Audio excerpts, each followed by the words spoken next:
हरे कृष्ण। आप सभी का हिंदू सनातन धर्म इस चैनल पर स्वागत है।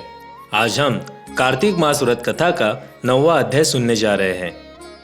राजा पृथ्वी ने कहा, हे मुनि श्रेष्ठ नारद जी, आपने कार्तिक मास के व्रत में जो तुलसी की जड़ में भगवान विष्णु का निवास बताकर उस स्थान की मिट्टी की पूजा करने बतलाया है, अतः मैं श्री तुलसी जी के महात्म्य को सुनना चाहता हूँ। तुलसी जी कहाँ और किस प्रकार उत्पन्न हुई, ये बताने की कृपा करें। नारद जी बोले, राजन, अब आप तुलसी जी की महत्ता तथा उनके जन्म का प्राचीन इतिहास ध्यानपूर्वक सुनिए। एक बार देवगुरु बृहस्पति और देवराज इंद्र भगवान शंकर का दर्शन करने कैलाश पर्वत की ओर चले। तब भगवान शंकर ने अपने भक्तों की परीक्षा लेने के लिए जटाधारी दिगंबर का रूप धारण कर उन दोनों के मार्ग में अवरोध उत्पन्न किया।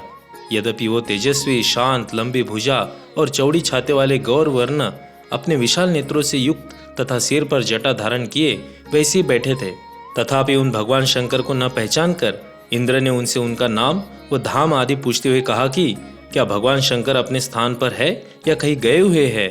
इस पर तपस्वी रूप भगवान शिव कुछ नहीं बोले। इंद्र को अपने त्रिलोकीनाथ होने का गर्व था। उसी अहंकार के प्रभाव से वो चुप किस प्रकार रह सकता था। उसने क्रोधित होते हुए उस तपस्वी को धुड़क कर कहा, अरे, मैंने तुझसे कुछ पूछा है और तू उसका उत्तर भी नहीं देता। मैं अभी तुझ पर वज्र का प्रहार करता हूँ, फिर देखता हूँ कि कौन तेरी रक्षा करता है। इस प्रकार कहकर जैसे इंद्र ने उस जटाधारी दिगंबर को मारने के लिए हाथ में वज्र लिया, वैसे ही भगवान शिव ने वज्र सहित इंद्र का हाथ स्तंभित कर दिया और विकराल नेत्र कर उसे देखा। उस समय ऐसा प्रतीत हो रहा था कि वो दिगंबर प्रज्वलित हो उठा है और वो अपने तेज से जला देगा। भुजाएं स्तंभित होने के कारण इंद्र दुखित होने के साथ साथ अत्यंत कुपित भी हो गया। परंतु जटाधारी दिगंबर को प्रज्वलित देखकर बृहस्पति जी ने उन्हें भगवान शंकर जानकर प्रणाम किया और दंडवत होकर उनकी स्तुति करने लगे। बृहस्पति भगवान शंकर से कहने लगे, हे दीनानाथ, हे महादेव, आप अपने क्रोध को शांत कर लीजिए और इंद्र के इस अपराध को क्षमा कीजिए। बृहस्पति के वचन सुनकर भगवान शंकर ने गंभीर वाणी में कहा, मैं अपने नेत्रों से निकाले हुए क्रोध को किस प्रकार रोकूं? तब बृहस्पति ने कहा, भगवान, आप अपना भक्तवत्सल नाम सार्थक करते हुए अपने भक्तों पर दया कीजिए।